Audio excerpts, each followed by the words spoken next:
Hey guys, it's Steven, Gulf Coast Multifamily.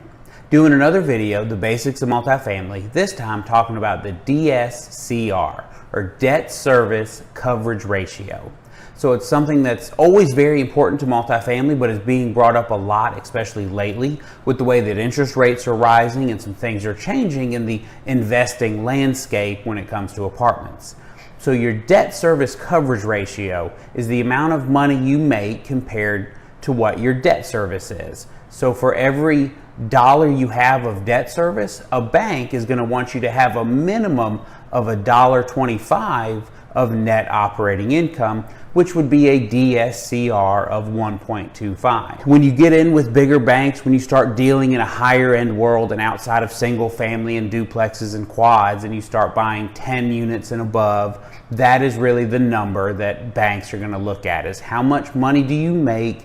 compared to what your debt service is. So what's really best, the way that I like to look at things, after a stabilization of a property, after you value added and fixed what needed to be fixed, if you can get $1.30 of net operating income for every dollar of debt service,